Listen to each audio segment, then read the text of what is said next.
પૃથ્વીથી પાપનો ભાર સહન થતો નથી અને ત્રાહિમામ પોકારે છે, હે પરમાત્મા બચાવો, હે પરમાત્મા ઉગારો.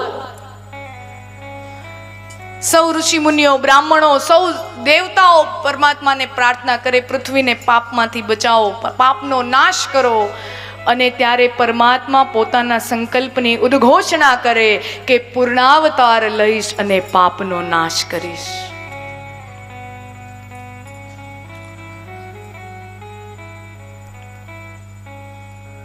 આ બાજુ મથુરામાં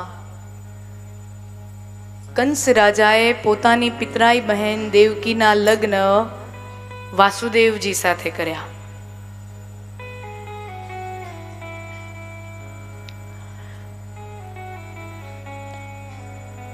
બ્રહ્મ વિદ્યા રૂપી દેવકી અને વિશુદ્ધ અંતઃકરણ પૂર્વક વસુદેવનું જ્યાં સંગમ થાય ત્યાં જ પરબ્રહ્મ પરમાત્મા અવતાર ધારણ કરે. પણ એમાં એક વિઘ્ન આવે. અહંકાર રૂપી કંસ ઘોડાની લગામ ધારણ કરી અને બેસી જાય. દેવકીને વળાવવા માટે કંસ પોતે રથ ચલાવીને જાય અને ત્યાં દેવકીને વળાવવા જતા હોય એમાં આકાશવાણી થાય કે હે મૂર્ખ કંસ, તું જે આનંદથી અને હર્ષ ઉલ્લાસથી તારી બહેનને સાસરે વળાવવા જાય છે, ઈ દેવકીનો 8મું સંતાન તારો કાળ છે, તારો કાળ છે.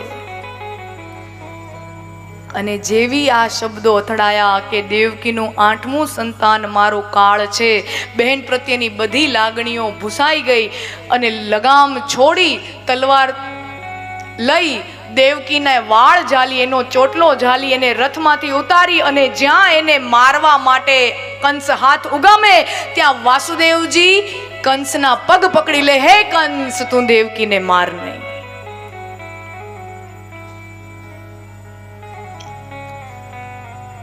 જેનું દાન દીધું હોય એનો નાશ ન કરાય. તમે કોઈને કાંઈ આપી દો પછી એ વસ્તુનો કે વ્યક્તિનો નાશ ન કરા. તે તારી બહેનનું કન્યાદાન, એનો હાથ હમણાં જ થોડી વાર પહેલા મારા હાથમાં સોંપ્યું છે, એનું કન્યાદાન કર્યું છે, દાનનો નાશ ન કરાય. નહીં મારીશ, એનો દીકરો મારો કાળ છે, તારો દીકરો મારો કાળ છે. વસુદેવજીની દલીલ ફોક ગઈ.